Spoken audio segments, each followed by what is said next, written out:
you do have to change certain style aspects. Well, the most obvious one, of course, is that you have to stick to a certain time slot, which makes you play certain things slower or certain things longer.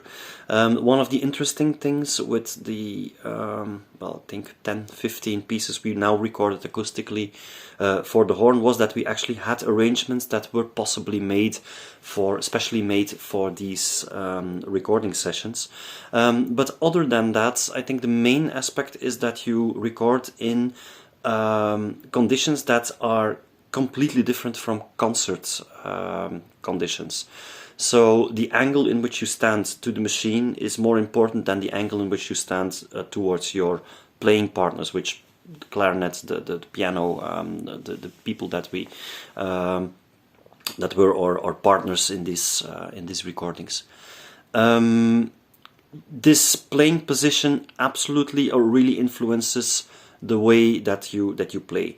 Another thing as a horn player that I had to consider is that you have to be aware of not playing the extreme dynamics of the instrument, and this was something that was particularly different when I recorded, because we did recordings on both period instruments, so Belgian Van Cauwelaert piston horn, Viennese valve horn, in 19th century instrument, natural horn, two valve horn, but also on the modern horn. And on the modern horn, it's an instrument that is made for producing large dynamics, because that's now the way in which expressivity is made nowadays. It's by producing very large fortes, but also very, very silent pianos.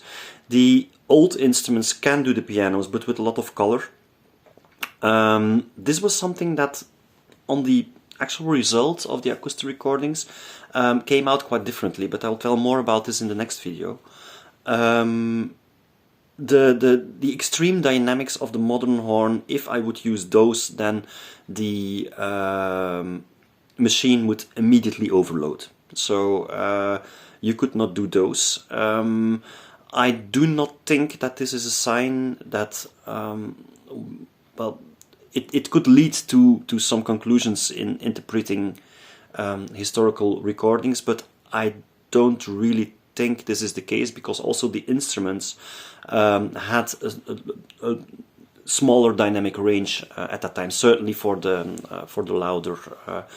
louder ranges, things were just more soft, and this complied quite well with the technology that was used at the time.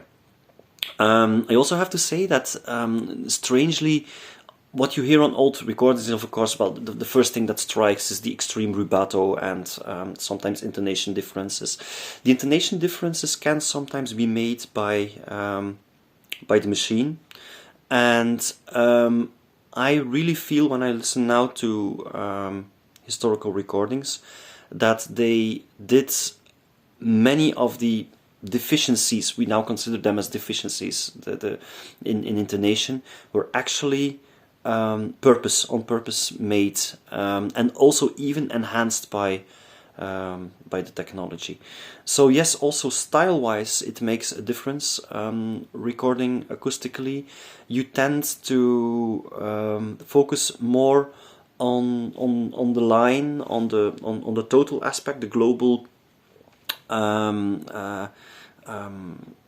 feel of the recording, and less into the details that you would do nowadays with recordings in which you record one track and do several patches on.